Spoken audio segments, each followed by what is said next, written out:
Hi guys and welcome to Bala's reaction channel. நான் உங்கள் பாலா. இந்த வீடியோவில் என்ன பார்க்க போகிறோம்னா, தமிழ் லைட் சேனல்லேருந்து பாஷா ட்ரோல் வீடியோ தான் பார்க்க போகிறோம். இது பழைய வீடியோ தான். வாங்க வீடியோ எப்படின்னு பார்க்கலாம். அதுக்கு முன்னாடி பாலாஸ் ரியாக்ஷன் சேனலுக்கு சப்ஸ்கிரைப் பண்ணுங்கள், ஷேர் பண்ணுங்கள், வீடியோ கொஞ்சம் முழுசாக பாருங்கள், அதேமாதிரி லைக் பண்ணுங்கள். அடுத்து என்ன வீடியோ க்ரியேட் பண்ணுங்கிறத மறக்காமல் கமெண்ட்டில் சொல்லுங்கள். வாங்க இந்த வீடியோ எப்படின்னு பார்க்கலாம். தமிழ் லைட் வந்து ரொம்ப நாள் கழிச்சுட்டு வீடியோ பார்க்கணும்னு நினைக்கிறேன். தமிழ்நாட்டு நண்பர்கள் அனைவருக்கும் வணக்கம். இன்னைக்கு நம்ம என்ன திரைப்படத்தை பத்தி பார்க்க போறோம் அப்படின்னா, ரஜினி அவர்கள் நடித்து 1995 ரிலீஸ் ஆகி இந்திய சினிமாவே திரும்பி பார்க்க வைத்த தமிழ் சினிமாவோட பாக்ஸ் ஆபீஸ அலற விட்ட ஒரு திரைப்படம் தான் பாஷா. அந்த திரைப்படத்துல வந்த ஒரு சில ஃபன்னியான விஷயங்களை பத்தி தான் நாம இன்னைக்கு பார்க்க போறோம். பாஷா இந்த படத்தோட மிகப்பெரிய பிளஸ் பாயிண்ட் எது அப்படின்னு பாத்தீங்கன்னா, ரஜினி சாரோ இல்ல ரகுவரன் சாரோ எல்லாம் கிடையாது. இந்த படத்தோட மிகப்பெரிய பிளஸ் பாயிண்ட், இந்த படம் 1995 ரிலீஸ் ஆனதான். ஏன்னா அந்த காலகட்டத்துல நம்ம கிட்ட யூடியூப், இன்ஸ்டாகிராம் மாதிரியான தொழில்நுட்பங்கள் நிறைய இல்லாதனால சகட்டு மேடிக்கு நம்மளை ஏமாத்தி போங்கடிச்சு வச்சிருந்தாங்க. ஒருவேளை அந்த படம் இப்ப ரிலீஸ் ஆகுது அப்படின்னா அந்த படத்தை பயங்கரமா கலாய்ச்சி வறுத்து தள்ளி இருப்பாங்க நம்மளோட மீம் கிரியேட்டர்ஸ். அந்த படத்துல அவ்வளவு விஷயங்கள் இருக்கு. பாஷா படத்தை தயாரிச்சது சத்யா மூவிஸ். சத்யா மூவிஸ் அப்படின்றது பாத்தீங்கன்னா, எம்ஜிஆர் அவர்களுடைய அம்மாவின் பேர் சத்யபாமா. அவங்களோட நினைவா எம்ஜிஆர் அவர்கள் உருவாக்கிய தயாரிப்பு நிறுவனம் தான் இந்த சத்யா மூவிஸ். எம்ஜிஆர் அவருடைய தயாரிப்பு நிறுவனம் திரைப்படத்தை தயாரிக்கிறதுனால ஆரம்பத்திலேயே எம்ஜிஆர் அவர்களுக்கு மரியாதை செலுத்திட்டு படத்துல அங்கங்க ஒரு சில காட்சிகளை பாத்தீங்க அப்படின்னா எம்ஜிஆர் அவர்களை நினைவுபடுத்துற மாதிரியே காட்சிகள் வச்சிருப்பாங்க. அதாவது ரஜினி அவர்கள் வச்சிருக்கிற ஆட்டோ ஸ்டாண்ட்ல பாத்தீங்க அப்படின்னா எம்ஜிஆர் அவரோட புகைப்படத்தை போட்டு எம்ஜிஆர் ஆட்டோ ஸ்டாண்ட் அப்படின்னு பேரை வச்சு அந்த போர்டுக்கு எம்ஜிஆர் அவருடைய கட்சி கொடிய பார்டரை அப்படியே வரைஞ்சு வச்சிருப்பாங்க. அது மட்டும் இல்லாம ஜெயலலிதா அவருடைய படத்தை போட்டு புரட்சி தலைவி நன்றி அப்படின்ற மாதிரியான ஒரு போஸ்டர் வச்சிருப்பாங்க. ஆனா உஷாரா அந்த இடத்துல ஒரு வேப்ப மரத்தை செட் பண்ணி அவங்களோட முகம் தெரியாத அளவுக்கு பண்ணிட்டாங்க. ஏன்னா அந்த காலகட்டத்துல ரஜினி அவர்களுக்கும் ஜெயலலிதா அவர்களுக்கும் அந்த அளவுக்கு ஒத்து போகாது. அதனால எம்ஜிஆர் அவர்களுக்கு கொடுத்த முக்கியத்துவத்தை இந்த படத்துல ஜெயலலிதா அவர்களுக்கு கொடுத்திருக்க மாட்டாங்க. அதே மாதிரி அங்க இருக்கிற தள்ளுவண்டி ஜூஸ் கடையில பாத்தீங்க அப்படின்னா எம்ஜிஆர் அவர்களுடைய கட்சி கொடியை அப்படியே வரைஞ்சு வச்சிருப்பாங்க. அதே மாதிரி அந்த படத்துல சத்யா தியேட்டர்னு ஒண்ணு காமிச்சிருப்பாங்க. சத்யம் தியேட்டர் இதுனா சத்யா தியேட்டர் அப்படின்னு கேட்டீங்கன்னா அது வந்துட்டு எம்ஜிஆரோட அம்மா பேர் தான் சத்யா. சோ அதையே அந்த தியேட்டருக்கு வச்சுட்டாங்க. அதே மாதிரி அந்த ஆட்டோ ஸ்டாண்டுக்கு பின்னாடி எம்ஜிஆர் அவர்கள் நடித்த உரிமை குரல் அப்படின்ற படத்தோட போஸ்டர் ஒட்டிருப்பாங்க. அந்த போஸ்டரும் ரஜினி அவர்கள் வீட்டுல இருந்து இறங்கி வரும்போது ரைட் சைட்ல பாத்தீங்க அப்படின்னா அடிமை பெண் படத்தோட எம்ஜிஆர் அவர்களோட போஸ்டர் ஒட்டிருப்பாங்க. இந்த ரெண்டு போஸ்டர், முக்கியமா இந்த அடிமை பெண்ணோட போஸ்டர் பாத்தீங்க அப்படின்னா இவரோட ஓப்பனிங் சாங்ல ஆரம்பிச்சு படம் முடிகிற வரைக்குமே அந்த போஸ்டர் அதே இடத்துல தான் இருக்கும். அந்த போஸ்டர் யாரும் கிழிக்கவும் மாட்டாங்க, அதுக்கு பதிலா வேற போஸ்டர் ஒட்டவும் மாட்டாங்க. அந்த அடிமை பெண் போஸ்டர் பாத்தீங்க அப்படின்னா நான் ஆட்டோக்காரன் அப்படின்ற சாங்ல இருக்கும்போது ஃபுல்லா இருக்கும். அடுத்த சீன்லயே பாத்தீங்க அப்படின்னா அந்த போஸ்டர் பாகதா இருக்கும். மறுபடியும் அடுத்த சீன்ல பாத்தீங்கன்னா அது பாகதா இருக்கணும் இல்லையா, அப்படி இருக்காது. மறுபடியும் அந்த போஸ்டர் ஃபுல்லா இருக்கும். மறுபடியும் அடுத்த காட்சியில அந்த போஸ்டர் பாகதா இருக்கும். இப்படி படம் முழுக்கவே கிழிச்சி ஒட்டி அந்த போஸ்டர் படம் முழுக்க அப்படியே வந்துட்டே இருக்கும். இப்போ இந்த படத்தோட கதைக்கு வரும். இந்த படத்தோட ஓப்பனிங் சீன்ல பாத்தீங்க அப்படின்னா ரஜினி அவர்களோட அந்த வள்ளல் தன்மையை காட்டுறதுக்காக ஒரு சில காட்சிகள் வச்சிருப்பாங்க. 10,000 வரதட்சணை தரலாம் அப்படின்றதுக்காக மாப்பிள்ளைக்காரன் கல்யாணத்தை நிறுத்துவாங்க. உடனே அந்த இடத்துல ஜனராஜ் சார் வந்துட்டு ஆட்டோக்காரன் ஒருத்தனுக்கு கஷ்டம்னா நம்ம எல்லாருக்கும் கஷ்டம் அப்படின்னு சொல்லி மாணிக்கன் அந்த காசை கொடுத்து அனுப்பிச்சாரு அப்படின்னு சொல்லி ஒரு 10,000 கொடுப்பாரு. அடுத்து ஒரு ஆபரேஷன் நடக்கிறதுக்காக 25,000 கொடுத்து அனுப்புவாரு. உடனே அங்க இருக்கிறவங்களாம் அவர் ரொம்ப நல்லா இருக்கும், ஆமா இப்ப அவர் எங்க இருக்கிறாரு அப்படின்னு உடனே இன்னைக்கு ஆயத்த பூச்சில அண்ணன் களை கட்டுவாரு அப்படின்னு சொல்லி அந்த ஓப்பனிங் சாங் நான் ஆட்டோக்காரன் அப்படின்ற பாட்டை வச்சிருப்பாங்க. இப்ப இந்த இடத்துல நம்ம கவனிக்க வேண்டிய விஷயம் என்ன அப்படின்னு பாத்தீங்கன்னா, ரஜினி அவர்களே ஆட்டோ தான் ஓட்டுறாரு. ஆனா அவரு பாத்தீங்கன்னா கல்யாணத்துக்கு 10,000 அதே மாதிரி ஆபரேஷனுக்கு 25,000 கொடுக்குறாரு. சரி அதெல்லாம் ஓகே, அது அவரோட வள்ளல் தன்மை வச்சுக்கலாம். ரஜினி அவர்கள் ஆட்டோ ஸ்டாண்ட் போகும்போது தாமு அவர் திடீர்னு குறுக்கு வந்துட்டு என்ன பண்றாரு அப்படின்னா, அண்ணே தங்கச்சி கல்யாணம் வச்சிருக்கிறேன் எப்படியோ அப்படின்னு ஓரளவு சமாளிச்சிட்டேன், ஒரு 1000 ரூபாய் மட்டும் இடிக்குது, நீங்க கடனா கொடுத்தீங்கன்னா திருப்பி கொடுத்துருவோனே அப்படின்னு சொல்றாரு. உடனே ரஜினி அவர்கள் அந்த இடத்துல ஒரு பஜ்ரால பேசுறாரு, இங்க பாரு தாமு, கடன் வாங்குறதும் தப்பு, கடன் கொடுக்கறதும் தப்பு, நான் யாருக்கும் கடன்லாம் கொடுக்க மாட்டேன், இந்த 100 ரூபாய் மொய்யா வச்சுக்கோ அப்படின்னு சொல்லிட்டு போயிடுறாரு. இது எவ்வளவு பெரிய போக்கு பாத்தீங்களா. தாமு மட்டும் நான் இழிச்சவன் என்ன, அவரோட ஓப்பனிங் சாங் பில்டப்புக்கு மட்டும் ஆட்டோக்காரனுக்கு ஒருத்தனுக்கு கஷ்டம்னா நம்ம எல்லாருக்கும் கஷ்டம்னு சொல்லி மாணிக்கன் இதை கொடுத்து அனுப்பினாரு. ஆட்டோக்காரன் ஒருத்தனுக்கு கஷ்டம்னா நம்ம எல்லாருக்கும் கஷ்டம் அப்படின்னு சொல்லி 10,000 எடுத்து போய் கல்யாணத்தை கொடுத்தாரு. ஆனா இதே தாமு போயிட்டு வெறும் 1000 ரூபாய் கொடுங்க, கடனா கொடுக்கணும் அப்படின்னு கேட்டதுக்கு, கடன் வாங்குறது தப்பு, கடன் கொடுக்கறது தப்பு, நான் கடன்லாம் கொடுக்க மாட்டேன், கடன் வாங்குறது தப்பு, கடன் கொடுக்கறது தப்பு, நான் கடன்லாம் கொடுக்க மாட்டேன், நான் கடன்லாம் கொடுக்க மாட்டேன், ஆட்டோக்காரனுக்கு ஒருத்தனுக்கு கஷ்டம்னா நம்ம எல்லாருக்கும் கஷ்டம்னு சொல்லி மாணிக்கன் இதை கொடுத்து அனுப்பினாரு. இதோட கொடுமை நம்ம வசதிக்கு எவ்வளவு முடியுமோ அதுக்கேற்ற மாதிரி பண்ணிட்டு போயிட்டே இருக்கணும் அப்படின்னு சொல்றாரு. நம்ம வசதிக்கு எவ்வளவு முடியுமோ அதை சமாளிச்சுட்டு போயிட்டே இருக்கணும். ஏன் இதை 10,000 கொடுக்கும்போது சொல்ல வேண்டியதானே, அவரோட ஓப்பனிங் சாங்க மட்டும் ஓவர் பில்டப் கொடுத்துட்டு தாமு ஏமாத்தி அமைச்சிருக்காரு அப்படின்னு தான் சொல்லணும். அதே மாதிரி அவரோட தம்பி ஓடி வந்துட்டு அண்ணே நான் பாஸ் ஆயிட்டேன், தமிழ்நாட்டிலேயே ஆளா நான் போலீஸ் ஸ்டேஷன்ல பாஸ் ஆயிட்டேன் அப்படின்னு சொல்றாரு. இதுல கவனிக்க வேண்டிய ஒரு விஷயம் என்ன அப்படின்னு பாத்தீங்கன்னா, போலீஸ் டிபார்ட்மெண்ட்டுக்குள்ள நுழைறதுக்கு பிசி, எஸ்ஐ, டிஎஸ்பி, ஐபிஎஸ் இந்த கேட்டகரி வழியா தான் உள்ள நுழைய முடியும். அதாவது sub inspector, inspector, DSP, ASP, SP இப்படிதான் ப்ரொமோஷன் வாங்கிட்டு போவாங்க. டைரக்டா இன்ஸ்பெக்டர் அப்படின்னு கொடுக்கவே மாட்டாங்க. ஆனா இந்த படத்துல பாத்தீங்க அப்படின்னா இவர் நம்ம ஹீரோட தம்பி இல்லையா, அதனால எஸ்ஐ எல்லாம் கொடுக்காம அவர் டைரக்டாவே இன்ஸ்பெக்டர் ஆகிட்டாங்க. அடுத்து ரஜினி அவர்கள் தாமு கிட்ட கடனுக்குன்னு ஒரு பஞ்ச் டைலாக் பேசிட்டு போறாரு பாத்தீங்களா, அந்த சீன்ல நீங்க நல்லா பாத்தீங்கன்னா அவர் அங்க இருந்து ஆட்டோ ஸ்டாண்ட் தான் போறாரு. தாமு கிட்ட பேசும்போது டார்க் ரெட்ல ஒரு டி-ஷர்ட் போட்டிருந்தாரு. வீட்ல இருந்து ஆட்டோ ஸ்டாண்டு அதிகபட்சம் ஒரு 50 அடி தான் இருக்கும் பொழுது, ஆனா அதுக்குள்ள பாத்தீங்க அப்படின்னா ஒரே ஸ்னஃபியா இருக்கு அப்படின்னு சொல்லிட்டு அந்த ரெட் கலர் டி-ஷர்ட் தூக்கி போட்டு சிமெண்ட் கலர்ல ஒரு டி-ஷர்ட் ஒன்று போட்டுக்கிறாரு. இதுல இன்னொரு கொடுமை என்ன அப்படின்னு பாத்தீங்கன்னா, தங்கச்சியோட கல்யாணத்துக்கு பத்திரிக்கை வைக்க போனாரு தாமு. ஆனா அடுத்த சீன்லயே பாத்தீங்கன்னா ஆட்டோ ஸ்டாண்ட்ல நிக்கிறாரு. அப்ப தாமு பத்திரிக்கை வைக்க போறோம்னு சொன்னாலும் சும்மா உள்ளாய் போல இருக்கு. அதாவது ரஜினி சார் அந்த ஒரே ஒரு பஞ்ச் டைலாக் பேசணும் அப்படின்றதுக்காகவே தான் தங்கச்சிக்கு கல்யாணம்ன்ற மாதிரி அந்த ஒரு சீனை கிரியேட் பண்ணி வச்சிருக்காங்க. அடுத்து அவரோட தம்பி போலீஸ் இன்டர்வியூல செலக்ட் ஆயிட்டு அவங்க அன்னைக்கிட்ட வந்து சொல்லுவாரு, அண்ணே நான் செலக்ட் ஆயிட்டேன், ஆனா டிஜி உங்களை பாக்கணும்னு சொல்லியிருக்காருன்னு அப்படின்னு சொல்லுவாரு. அந்த சீன்ல பாத்தீங்க அப்படின்னா ரஜினி சார் வந்து ஒயிட் கலர் ஷூ போட்டிருப்பாரு. அதுக்கப்புறம் நம்ம வேற டிஜி பார்க்க போறோம், நம்ம இந்த ஒயிட் கலர் ஷூல போனா நல்லா இருக்காது அப்படின்னு சொல்லிட்டு 50 அடியில் தானே வீடு, டக்குன்னு பிரவுன் கலர் ஷூவை மாத்திக்கிட்டு அந்த இடத்துக்கு போறாரு. அடுத்த ஷாட்லயே அங்க போனோடனே ரஜினி அவர்கள் டிஐஜி அப்படியே பாக்குறாரு. ரெண்டு பேரும் மாறி மாறி பாக்குறாங்க. இதை பார்க்கும்போது எனக்கு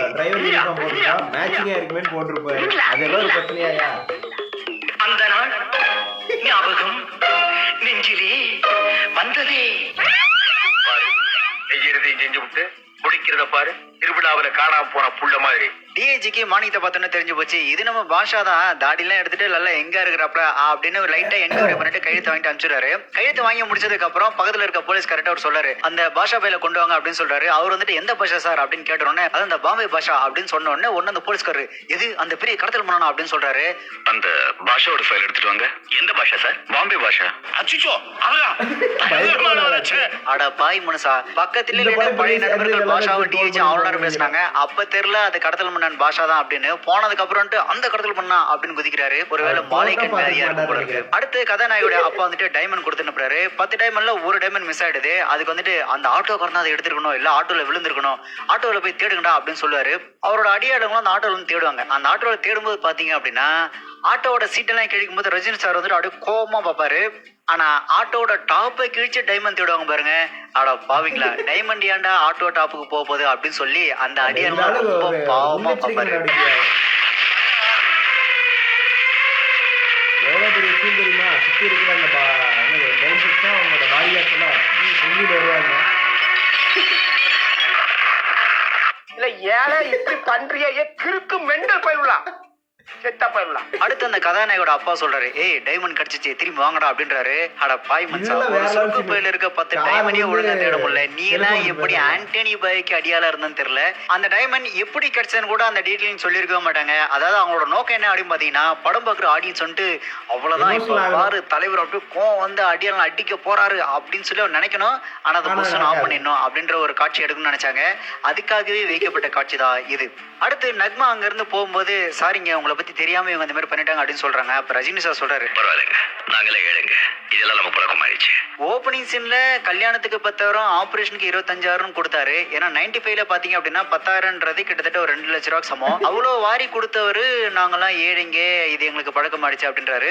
ஒருவேளை அதெல்லாம் பாம்பேல கொள்ளையடிச்ச பணமா இருக்கும் போல இருக்கு. அடுத்து நீ நடந்தால் நடையழகு அப்படின்ற பாட்டுல பாத்தீங்க அப்படின்னா நக்மா அவர்கள் எங்க பார்த்தாலும் ரஜினி சார் தான் வராரு. இந்த சாங்கை பார்க்கும்போது இதே மாதிரி எங்கேயோ பார்த்திருக்குமே அப்படின்னு யோசிக்கும் போதுதான் சூர்யா அவர்கள் 24 படத்துல பாத்தீங்க அப்படின்னா அழகிய அப்படின்ற பாட்டுல சமந்தா அவர்கள் எங்க பார்த்தாலும் சூர்யா அவர்கள் தெரியற மாதிரியே வச்சிருப்பாங்க.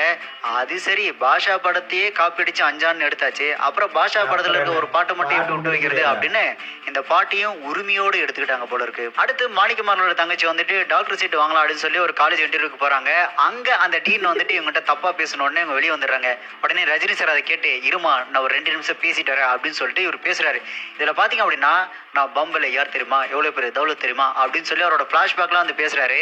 இந்த இடத்துல ஒரு மகனா அப்பாவுக்கு செஞ்சு கொடுத்த சத்தியத்தையே மாணிக்க வந்து மீறிட்டாரு அப்படின்னு தான் சொல்லணும். ஏன்னா அவங்க அப்பா சாகும்போது என்ன சொல்லி சத்தியம் வாங்கினாரு, ஒரு தம்பி தங்கச்சிகளை நல்லா படிக்க வைக்கணும், நீ நிறைவேற்றியா? சத்தியமாப்பா, சத்தியமா நிறைவேற்றப்பா. இந்த பாஷா வாயில மாணிக்கமா, இந்த பாஷா வாயில பாஷா இல்லப்பா. இந்த பாஷா வேண்டாம், இந்த பாம்பே வேண்டாம் அப்படின்னு சொல்லி சத்தியம் வாங்கி செத்து போயிறாரு. அதாவது அவங்கள நல்லா படிக்க வைக்கும்போது நீ எந்த இடத்துலயும் பாஷாவா இருக்கக்கூடாது, மாணிக்கமா இருந்துதான் டாக்டர் ஆக்கணும், இன்ஸ்பெக்டர் ஆக்கணும், கல்யாணம் பண்ணி கொடுக்கணும் அப்படின்னு சொல்லி அவரோட கடைசி ஆசையா சத்தியம் வாங்கி செத்து போயிறாரு. ஆனா அவரோட கடைசி ஆசையை கூட நிறைவேற்றாம காலேஜ் டீன் கிட்ட அவரோட பிளாஷ்பேக் சொல்லி பாஷாவா தான் அந்த டாக்டர் சீட்டை வாங்கினாரே தவிர அவங்க அப்பாவுக்கு சத்தியம் பண்ண மாதிரி மாணிக்கமா அந்த சீட்டை அவர் வாங்கி கொடுக்கல. சோ இந்த வகையில மாணிக்கம் அவரோட கடமையில இருந்து தவறிட்டாரு. அடுத்து அந்த காலேஜ்ல அந்த ரூம்குள்ள பேசும்போது பாத்தீங்கன்னா ஒரு பிஜிஎம் ஒன்று ஓடும். அந்த பிஜிஎம் பாத்தீங்க அப்படின்னா அர்னால்ட் அவர்கள் நடித்த டெர்மினேட்டர் படத்தோட பிஜிஎம் அப்படியே எடுத்து அந்த பேக்ரவுண்ட் ஸ்கோரா யூஸ் பண்ணிருப்பாரு தேவா அவர்கள். தேவாவோட மியூசிக் தான்.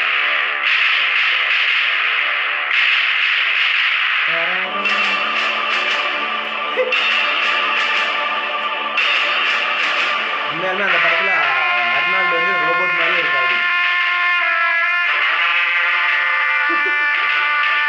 என்னப்பா அப்பா சொன்ன சரி மீறிட்டாரு.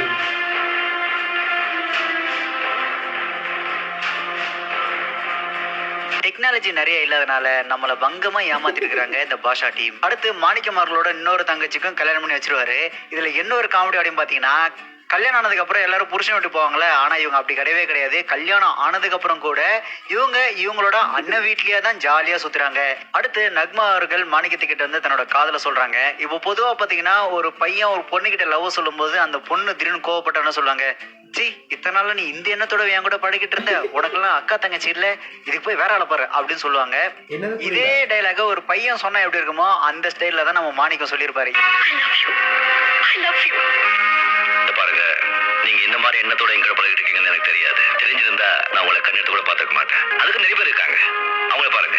தலைவன் பயங்கரமான மொரட்டு சிங்கிள் போல இருக்கு. மாணிக்கத்துக்கிட்ட நம்பி லவ் சொன்னதுக்கு நான் ஒரு மொரட்டு சிங்கிள் என்கிட்டே நீ லவ் சொல்றியா அப்படின்னு கடைசியில சுடுகாட்டிலே இறக்கிட்டு வந்துடுறாரு நம்ம மாணிக்கம். இந்த படத்துல மாணிக்கம் மட்டும் மொரட்டு சிங்கிள் கிடையாது, அவர் கூட இருக்க சிங்கு, ஜனகராஜ், மகாநதி சங்கர் எல்லாருமே மொரட்டு சிங்கிள் தான். அவர் பாம்பேல பாஷாவா இருக்கும் போதும் சரி, சென்னையில மாணிக்கமா இருக்கும் போதும் சரி இவங்க கூடவே இருக்கிறாங்க. அவங்களுக்குன்னு குடும்பம், குட்டி, குழந்தை எதுவுமே கிடையாது. மாணிக்கத்துக்காவது அம்மா, தம்பி, தங்கச்சின்னு ஆளுங்க இருக்கிறாங்க. அது மட்டும் இல்லாம தன்னை ஒரு மொரட்டு சிங்கிளா மாத்திக்கிட்டு தான் கூட இருக்கிறவங்களுக்கும் கல்யாண காட்சின்னு எதுவுமே ஆக விடாம அவங்களையும் மொரட்டு சிங்களாவே சுத்த விட்டுருக்காரு நம்ம மாணிக்கம் என்கிற பாஷா. சிங்கிள் பசங்க இப்போ சிங்கிளாக வந்திருக்கோம், தாஜ்மஹால் கட்டரு சிங்கிள் பசங்க, சிங்கிள் பசங்க. நீங்க கேட்கலாம், அதான் நக்மா அவர் கல்யாணம் பண்ணிட்டாரு அப்படின்னு கேட்கலாம். நீங்க நல்லா கவனிச்சு பாருங்க, நக்மாவை ஏன் கல்யாணம் பண்றாரு அப்படின்னா ஊரறிய வீட்டு வாசல் முன்னாடி வந்து நின்றுட்டு நாளைக்கு மட்டும் நீங்க என்ன வந்து கூட்டு போல அப்படின்னா நான் செத்து போயிடுவேன் அப்படின்னு சொல்லி பிளாக்மெயில் வேற பண்ணிட்டு போயிட்டாங்க. அதை ஊரறிய பாத்துட்டாங்க. நாளைக்கு அவங்க செத்து போயிட்டாங்க அப்படின்னா ஸ்டேஷன்ல நம்மள தான் கூட்டு போயிட்டாங்க அப்படின்னு சொல்லிதான் அவர் மறுநாள் போயிட்டு அந்த பொண்ணை கூட்டு வராரு. இதுக்கு இன்னொரு உதாரணம் சொல்லணும் அப்படின்னா அவசரப்பட்டு இந்த பொண்ணை கூட்டு வந்து கல்யாணம் பண்ணிட்டுமே அப்படின்னு சொல்லி மாணிக்கம் என்ன பண்றாருன்னா கிளைமேக்ஸ்ல வந்துட்டு ஒரு கெட்டவனை எந்த பொண்ணை விரும்ப மாட்டா, அதனால நல்லா இருங்க அப்படின்னு சொல்லி எஸ்கேப்பா பாக்குறாரு. ஒரு கெட்டவனை எந்த பொண்ணு விரும்ப மாட்டா, நல்லா இருங்க, நான் வரேன். அப்பவும் கூட கதாநாயகி தான் மாணிக்கத்தை பிடிச்சி வச்சிருக்கானே தவிர நம்ம முரட்டு சிங்கல் மாணிக்கம் பாத்தீங்க அப்படின்னா கடைசி வரைக்கும் நம்ம முரட்டு சிங்கலை வாழ்ந்தணும் அப்படின்னு ஒரு விடாப்புடியா எஸ்கேப் ஆகலான்னு பார்த்தாரு. ஆனா அவரால் முடியாம போயிடுச்சு. அடுத்து மாணிக்கத்தோட தம்பினால மாணிக்கத்தை கம்பத்துல கட்டி வச்சு அடிக்கிறாங்க. அப்போ மாணிக்கம் என்ன யோசிச்சிருப்பாரு அப்படின்னா, உனக்கு சோறு போட்டு வளர்த்து உன்னை போலீஸ் அதிகாரி ஆக்குனதுக்கு உன்னால என்ன பரிசு வாங்கி கொடுக்க முடியுமோ அதை நீ பண்ணிட்ட அப்படின்ற மாதிரி அவர் அடி வாங்கிட்டே இருக்கிறாரு. இதெல்லாம் கூட பரவாயில்ல. அந்த பக்கம் டிஐஜி வர்றாரு. அவர் என்ன பண்றாருன்னா மாணிக்கம் அடிவாங்க ஸ்டார்ட் ஆனதுல இருந்து அடிச்சு முடிக்கிற வரைக்குமே நின்று அழகா வேடிக்கை பார்த்துட்டு அப்புறம் கிளம்பி போயிடுறாரு. நம்ம கூட பாம்பேல ஒன்னா இருந்த மனுஷனை இப்படி அடிக்கிறாங்களே அப்படின்னு ஒரு சின்ன கரிசனம் கூட இல்லாம அழகா வேடிக்கை பார்த்துட்டு கிளம்பி போயிடுறாரு. ஒருவேளை ஏதாவது பழைய காண்ட மனசுல வச்சுக்கிட்டு ரிட்டர்ன் போயிட்டாரு போல இருக்கு. அடுத்து அவங்க தங்கச்சியை அடிச்சதுக்காக ஆனந்தராஜா அதே கம்பத்துல கட்டி வச்சு சம்மட்டி அடிக்கிறாரு. அடிச்சு முடிச்சதுக்கு அப்புறம் சிவனேன்னு இந்த ஸ்ட்ரீட் லைட்டையும் கட்டையை வச்சு உடைச்சிடறாரு. சும்மா தூங்கி இந்த பல்பேடா உடைச்ச மாணிக்க அடிச்சடியில 4 பேர் சீரியஸ் ஆகிறாங்க. சீரியஸ் ஆன உடனே அவங்க தம்பியே வந்துட்டு மாணிக்கத்துக்கிட்ட என்கொயரி பண்றாரு. அப்பதான் அந்த பிளாஷ்பேக் ஓபன் ஆகுது. பிளாஷ்பேக்ல பாஷா பாரு அப்படின்ற சாங்கோட 4 ஜீப் ஒரு வேன்ல அவசரமா போறாங்க. எங்கடா போறாங்க அப்படின்னு பாத்தீங்கன்னா ஒரு குகைக்குள்ள ஒருத்தரை கட்டி போட்டு வச்சிருக்காங்க. அதாவது அவர்கிட்ட போய் என்கொயரி பண்றாங்க. நீ பாம்பு வச்சு எங்க வச்சு சொல்லு அப்படின்னு சொல்லி அவர்கிட்ட என்கொயரி பண்றாங்க. இவங்க என்கொயரி பண்றதை பார்த்தா எப்படி இருந்தது அப்படின்னா ஒரு 1000 கால் மண்டபம் இல்ல 1000 ஜன்னல் வீடு இல்ல ஒரு பெரிய தாஜ்மஹால் மாதிரி ஒரு மிகப்பெரிய அரண்மனையில அவர் எடுத்துட்டு போய் ஏதோ ஒரு பாம்பு வச்ச மாதிரியும் அதை ஈஸியா தேடி கண்டுபிடிக்க முடியாதனால இவரை கட்டி போட்டு அடிக்கிற மாதிரியும் தான் அந்த காட்சியை காமிச்சிருந்தாங்க. அதுல வேற ஜனகராஜ் அவர் சொல்லுவாரு, நீ வரும்போது கொண்டு வந்திய நீல கலர் பை அது போகும்போது எங்க போச்சு அப்படின்னு அவர் கொண்டு வந்த பை கலர் கூட கரெக்டா சொல்றாரு. அப்பனா இவர் பாம்பு வச்ச கோயில் வந்து ஒரு மிகப்பெரிய அரண்மனை மாதிரியான ஒரு கோயிலா இருக்கும் போல. ஏன்னா தேடி கண்டுபிடிக்கிறதுல பாம்பு வெடிச்சிருச்சு அப்படின்னா மக்களை காப்பாற்ற முடியாது. அதனாலதான் இவர் வந்துட்டு குகைக்குள்ள வச்சு ரகசியமா விசாரணை பண்றாங்க அப்படின்னு நினைச்சா அவரே சொல்லிடுறாரு, நான் வந்துட்டு விநாயகர் கோயில தான் பாம்பு வச்சேன், விநாயகர் சிலைக்கு பின்னாடி இருக்கு அப்படின்னு சொல்லிட்டாரு. சரி, அந்த கோயில் அரண்மனை மாதிரி இருக்கும், அங்க 100 சாமி சிலை இருக்கும், அதுல விநாயகர் சிலைக்கு பின்னாடி பாம்பு வச்சது வந்துட்டு அந்த வில்லனோட ஆளு சொல்லிட்டாரு. இனிமே பாஷா போய் அந்த கோயிலை சுத்தி தேடி கண்டுபிடிச்சு காப்பாத்த போறாரு அப்படின்னு பார்த்தா ஒரு காலி கிரிக்கெட் ஒரு ஓபன் கிரவுண்டு, அதுல இருக்கிறது ஒரே ஒரு விநாயகர் சிலை, அந்த சிலைக்கு பின்னாடி நீல கலர் பையில அந்த பாம்பு இருக்கு, அவ்வளவுதான். அதை எடுத்து தூக்கி போட்டு மக்களை காப்பாத்திறாரு. நல்லா யோசிச்சு பாருங்க. ஜனகராஜ் சொன்னார்ல, நீ வரும்போது கொண்டு வந்தே நீல கலர் பை அது போகும்போது எங்க போச்சு அப்படின்னு கேக்குறாரு இல்லையா, அதை வந்துட்டு ஜனகராஜே போயிட்டு இருக்கிறது ஒரே ஒரு சிலை எங்க வச்சிருப்பான், அட இங்கதான் வச்சிருக்கான் அப்படின்னு சொல்லி தூக்கி போட்டு காப்பாத்திருக்கலாம். இதுக்கு என்னமோ ஏதோ பெரிய அரண்மனையில பாம்பு வச்சா மாதிரியும் அதை கண்டுபிடிக்கிறது கஷ்டம்ன்ற மாதிரியும் இவ்வளவு பில்டப் கொடுத்து அவர் குகையில வச்சு என்கொயரி பண்ணிருக்காங்க பாஷா டீம். அடுத்து நம்மளோட தலைவர் என்ட்ரி ஆண்டனி, மார்க் ஆண்டனியோட என்ட்ரி கட்டுறாங்க. மனுஷோட கண்ணிலேயே நடிச்சு பயங்கர மிரட்டுறாப்ல. பாஷாவும் ஆண்டனியும் ஒரு இடத்துல மீட் பண்ணி பேசுறாங்க. அந்த இடம் பாத்தீங்க அப்படின்னா யாருமே கிடையாது, பாஷாவோட ஆட்களும் ஆண்டனியோட ஆட்களும் மட்டும் தான் இருக்கிறாங்க. இந்த படத்துல பாத்தீங்கன்னா பாஷாவோட மார்க் ஆண்டனி தான் ஒரு நல்ல குணாதிசயம் உள்ள ஒரு ஆளா தெரியுறாரு. ஏன்னா அந்த சீன்ல பாக்கும்போது ஒரு எதிரியா இருந்தாலும் அவ்வளவு அன்பா வந்துட்டு நல்லா விசாரிக்கிறாரு நம்ம ஆண்டனி. என்ன மாணிக், நல்லா இருக்கியா? ஏதாவது உதவி தேவையா சொல்லு, என்ன வேணா செய்யறேன். நீ நம்ம ரங்கசாமி பிள்ளையாச்சே. என்ன மாணிக் நல்லா இருக்கியா அப்படின்னு தான் நல்லா விசாரிக்கிறாரு. என்ன ஒரு தங்கமான மனுஷன் பாருங்களேன். இந்த படத்துல இன்னொரு விஷயத்தை நீங்க கவனிச்சீங்க அப்படின்னா மார்க் ஆண்டனியும் சரி ரங்கசாமி அதான் அவங்க அப்பாவும் சரி இவர் வந்துட்டு ஒரு நானாவே மதிக்கவே மாட்டாங்க, குழந்தை மாதிரி ட்ரீட் பண்ணாங்க. உதாரணத்துக்கு இந்த சீன்ல பாத்தீங்கன்னா இவர் வந்துட்டு ரொம்ப ஆக்ரோஷமா சொல்லுவாரு, பாஷா மாணிக் பாஷா அப்படின்னு சொல்லுவாரு. ஒன்னு வந்துட்டு ஆடா ஆமா சரி விடு மாணிக் பாஷா தான் என்னப்பா அப்படின்ற மாதிரி நக்கலா பேசுவாரு. அதே மாதிரி கிளைமேக்ஸ்ல வந்துட்டு வீட்டை சுத்தி பாம்பு வச்சிருக்கேன் அப்படின்னு சொல்லி ஆண்டனி சொல்லுவாரு. அதுக்கு வந்துட்டு மாணிக் என்ன சொல்லுவாருன்னா, வீட்டை சுத்தி இருக்கிற பாம்புல நான் எடுத்துட்டேன் அப்படின்னு சொன்ன உடனே ஆண்டனி அதுக்கு என்ன பண்றாருன்னா, நீ எடுத்துறேன்னு தெரியும், அதனாலதான் உங்க ஃபேமிலி மேலேயே ஒரு பாம்பு ஒண்ணு கட்டி வச்சிருக்கிறேன் அப்படின்னு கலாச்சி விட்டுறாரு. ஆனா இதாவது பரவாயில்ல, அவங்க அப்பா ஒரு கலாய்ப்பாரு. அவங்க அப்பா என்ன சொல்றாரு அப்படின்னா, ஏண்டா பாஷா நான் பெரிய பாதுஷா நினைப்பா அப்படின்றாரு.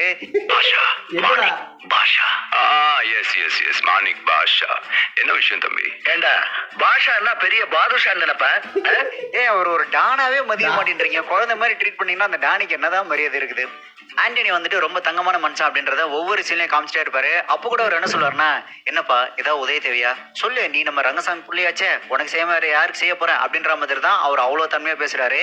ஆனா அப்படி தன்மையா பேசுற மனுஷனை இவர் வந்துட்டு பஞ்சிரலுக்கு பேசி பேசியே வெறுப்பேத்தி அவரை கொலகாரன் ஆக்கிறாரு நம்ம பாஷா. அடுத்து என்னையே கலாச்சிட்டியா அப்படின்னு சொல்லி ஆண்டனி பயங்கரமா கத்தும் போது அப்போ கூட பாஷாவோட அவங்க அப்பா போய் தான் பாஷாவோட உயிரை காப்பாத்துறாரு. சார் என் பையனை மன்னிச்சு விட்டுருங்க சார் அப்படின்னு சொல்லி அப்பவும் அந்த தங்கமான ஆண்டனி என்ன பண்றாருன்னா, சரி போ உனக்காக நான் மன்னிச்சு விடுறேன், ஆனா இதுதான் லாஸ்ட் அப்படின்னு சொல்லி ரங்கசாமியோட பிள்ளையாச்சே அப்படின்றதுக்காக இப்பவும் அவர் அப்படியே மன்னிச்சு விட்டுறாரு நம்ம தங்கமான மனுஷன் ஆண்டனி. கொஞ்ச நேரத்துக்கு முன்னாடி ஒரு பிளாஷ்பேக் ஆரம்பிச்சாங்க. பிளாஷ்பேக்குள்ள இன்னொரு பிளாஷ்பேக் அடுத்த கொஞ்ச நேரத்துக்கு. அந்த இடத்துல நம்ம இன்னொரு விஷயத்த கவனிக்கணும். அதாவது எல்லாரும் என்ன நினைச்சிட்டு இருக்கிறாங்க அப்படின்னா, மாணிக்கம் அவரோட ஃப்ரெண்டு பாஷா செத்ததுக்கு அப்புறம் இவரு பாஷாவை உருமாறி பெரிய டான் ஆகிறதுக்கு ஒரு 5-6 வருஷம் ஆயிருக்கும் அப்படின்னு சொல்லி நீங்க எல்லாரும் நினைச்சிட்டு இருப்பீங்க. அதுதான் கிடையாது. வெறும் 2 மாசத்துல தான் அவர் பாம்பேல இவ்வளவு பெரிய டானா இருக்கிறாரு நம்ம மாணிக் பாஷா. தான் நண்பனை கொண்ட ஆண்டனியோட ஆட்களை 1989 ஆகஸ்ட் 12 கொண்டுறாரு. இதுதான் அவர் பண்ற ஃபர்ஸ்ட் சம்பவம். இதுல இருந்து தான் அவர்ல அப்படியே லைட்டா பாஷாவா மாறுறாரு. அடுத்து ஆண்டனியின் அட்டியெழுத்தை தட்டி கேட்கும் ஒரு தமிழன் அப்படின்னு சொல்லி செப்டம்பர் 26 அதே 1989 பேப்பர்ல நியூஸ் வருது. அடுத்த மாசமே அதாவது அக்டோபர் 2 பம்பாயின் கடத்தல் மன்னன் மாணிக் பாஷா ஒரு தமிழன் அப்படின்னு சொல்லி அதிகாரப்பூர்வமா பேப்பர்லயே வந்துட்டு நியூஸ் வந்துருது. சோ 2 மாதத்தில் டான் ஆவது எப்படி அப்படின்றதுக்கு இந்த திரைப்படம் ஒரு மிகச்சிறந்த உதாரணம். இதுல இன்னொரு கொடுமையான ஒரு விஷயம் என்ன அப்படின்னு பாத்தீங்கன்னா, 1989 ஆகஸ்ட் மாசம் ஆரம்பிக்கிறாரு, அக்டோபர் மாசம் டான் ஆறாரு. ஆனா அதே 1989 டிசம்பர் 10 அந்த டான் செத்து போயிடுறாரு. உலகத்திலேயே குறுகிய மாசத்திலேயே ஒரு மிகப்பெரிய டான் ஆகி அதே வருஷத்திலேயே செத்து போற ஒரு டான் கண்டிப்பா நம்ம மாணிக் பாஷாவா தான் இருப்பாரு நினைக்கிறேன். சோ பாம்பேல இருந்து வந்து 4 வருஷமா தான் சென்னையில மாணிக்கம் அவர்கள் ஆட்டோ ஓட்டுறாரு. இதை நான் எதுக்கு சொல்றேன் அப்படின்னா, நிறைய பேர் யோசிக்கிற விஷயம் என்ன தெரியுங்களா, ஆண்டனியோட பொண்ணு இருக்கு இல்லையா, அதுதான் நக்மா, அதுதான் வந்துட்டு நம்ம மாணிக் வந்து கல்யாணம் பண்றாரு. அது எப்படி பிளாஷ்பேக்ல சின்ன பொண்ணா இருக்கு, அதுக்கப்புறம் சென்னைக்கு வந்தோன்னா அது பெரிய பொண்ணா ஆயிடுது. ஆனா மாணிக்கத்துக்கு மட்டும் வயசாகாம இளமே எப்படி இருக்கிற வைக்கிறாரு அப்படின்னு நிறைய பேர் கேள்வி கேட்குறாங்க. ஆக்சுவலாக அது ஆண்டனியோட பொண்ணே கிடையாது. ஆண்டனியோட பொண்ணு அப்பவே செத்து போச்சு. அவங்களோட மனைவியும் குழந்தையும் செத்து போயிடுறாங்க.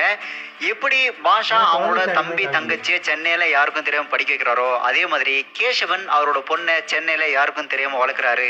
இதெல்லாம் அவனுடைய தம்பி தங்கச்சிகளுக்கு தெரியக்கூடாதுன்னு தானே அவங்கள வெளியூர்ல ஹாஸ்டல்ல தங்க வச்சு அவன் செலவரையே படிக்க வச்சிட்டு இருக்கான். இது வந்துட்டு கேஷனோட பொண்ணு தான், அது ஆண்டனியோட பொண்ணு கிடையாது. அப்படி நீங்க ஆண்டனியோட பொண்ணுன்னு நினைச்சாலும் 4 வருஷத்துல எந்த ஒரு குழந்தையும் இவ்வளவு பெரிய பொண்ணா வளர மாட்டாங்க. சோ இதுல இருந்தே நீங்க கெஸ் பண்ணிக்கலாம், அது ஆண்டனியோட பொண்ணு கிடையாது. எவ்வளவு வருஷமா ஆட்டோ ஓட்டுறீங்க? நான் 4 வருஷமா ஓட்டுறேன். பாஷா பேர் சொன்னாலும் இப்படி பதறீங்க? 4 ரொம்ப பயங்கரமா ஆச்சு சார். 4 வருஷம் 4 வருஷம் ஆச்சு.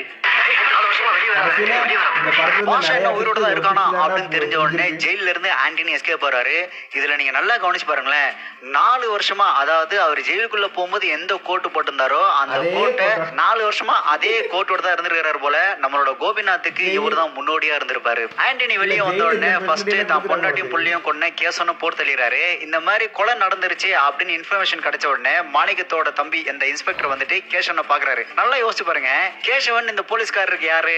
அண்ணன் ஒய்ஃபோட அப்பா. அதாவது முறைக்கு இவருக்கு மாமா மரம் வரும். ஒரு மாமன் செத்து கிடக்குறான், அதை பத்தி பெருசா கண்டுக்காம இவரு பாட்டு விட்டு வெளியே வந்துறாரு. இதெல்லாம் என்ன கொடுமைனே தெரியல. அதே மாதிரி ஆண்டனி குரூப்ல இருந்த எல்லாருக்குமே வயசாகும். ஆண்டனிக்கு 4 வருஷத்துல வயசாயிடும். அதே மாதிரி ஆண்டனி கூட இந்த கேசவன் இருக்காரு இல்லையா, அவருக்கும் பாத்தீங்கன்னா மீசை சைல எல்லாம் வெள்ள முடி வந்துடும். இதோட கொடுமை என்னன்னா, ஆண்டனி கூட வேலை செய்யறதா ரங்கசாமி. ரங்கசாமியோட ஒய்ஃப் இருக்காங்களே, அதாவது பாஷாவோட அம்மா, அவங்களுக்கு கூட இந்த 4 வருஷத்துல நடிச்ச முடியல வந்துடும். ஆனா எல்லாரும் வந்துட்டு பாஷாக்கு மட்டும் இப்படி வயசாகாம இருக்கு அப்படின்னு கேள்வி கேக்குறீங்க. நீங்க நல்லா யோசிச்சு பாருங்க, பாஷாக்கு மட்டும் இல்ல, பாஷா கூட இருக்க யாருக்குமே வயசாகல. ஜனராஜுக்கு வயசாகல, சிங்குக்கு வயசாகல, மகாநதி சங்கருக்கு வயசாகல. இப்படி பாஷா டீம் கொடுக்குற யாருக்குமே வயசாகாம அப்படி எங்கா இருக்கிறாங்க. எல்லாம் இந்த லேகியத்தோட வேலையா தான் இருக்கணும். கடைசியில ஆண்டனி கூட சண்டை போட்டு அங்க பிரதர்ஷனம் பண்ணி அவங்களோட ஃபேமிலிய மாணிக்க காப்பாத்திறாரு.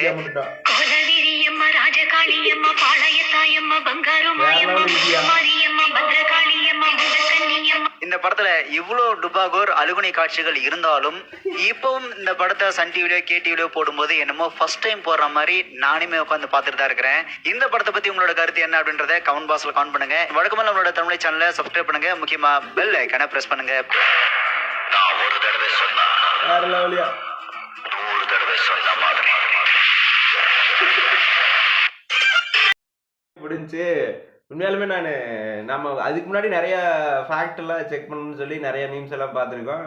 அது மாதிரி தான் இருக்கும். சரி, ஒரு 10 நிமிஷம் இருக்கும் அப்படின்னு தான் நினச்சேன். ஆனால் இவ்வளோ நேரம் அரை மணி நேரத்துக்கு இழுத்துட்டு போகுன்னு எதிர்பார்க்கவே இல்லை. சீன் பை சீனாக என்னெல்லாம் காமெடி தரம் பண்ணி கிறுக்கு தரம் பண்ணி வச்சுருக்காங்க, நம்மளும் அதை பார்த்துருக்குன்னு சொல்லி இப்போ போட்டு பொழந்து வச்சுருக்கா. அப்படி அந்த இதுலேயே நம்ம கணிச்சது, நம்ம வந்து இதுக்கு முன்னாடி நிறையா பார்த்தது என்னென்னா, அது எப்போ ஆண்டனி பிள்ளை சின்ன பிள்ளையா இருந்துச்சு, அதே பிள்ளை வந்து அதே பிள்ளை நக்மாவாக இருக்குது, எப்படி பாட்ஷா கல்யாணம் பண்ணிக்குது, இவ்வளோ வயசாக இருக்குதுன்னு சொல்லி தான் நம்ம நிறைய மீம்ஸ் எல்லாம் பார்த்துட்டு இருந்தோம். ஆனால் அதுக்கெல்லாம் எக்ஸ்ப்ளனேஷன் கொடுத்துருக்கா. அப்படி வேறு லெவலாக இருந்துச்சு. அதே மாதிரி எல்லாம் சீன் பை சீனு வேறு லெவலில் வச்சு எடுத்து வச்சுருக்குறாங்க. ஸ்க்ரீன் பிளே வந்து ஒரு ஸ்க்ரீன் பிளேவும் பிஜிஎம் இல்லைன்னா, இப்போ ரிலீஸ் ஆயிருந்துச்சுன்னா இந்த ஸ்க்ரீன் பிளேக்கு இந்த ஸ்டோரிக்கு வந்து பிஜிஎம் எடுத்துகிட்டு வேறு ஏதாச்சும் போட்டிருந்தாங்கன்னா இந்நேரம் இன்டர்நெட் ஃபுல்லாக கலாச்சி தள்ளியிருப்பாங்க. அத்தனை ட்ரோல் வீடியோ வந்துருக்கும். அப்படி இருந்துச்சு. ஓகே, எனிவே வீடியோ நல்லா இருந்துச்சு. Thanks to Tamil light. அதே மாதிரி பாலாஸ் சேனலுக்கு சப்ஸ்கிரைப் பண்ணுங்கள். அடுத்து என்ன வீடியோ கிரியேட் பண்ணுங்கிறத மறக்காமல் கமெண்ட்டில் சொல்லுங்கள். Bye by.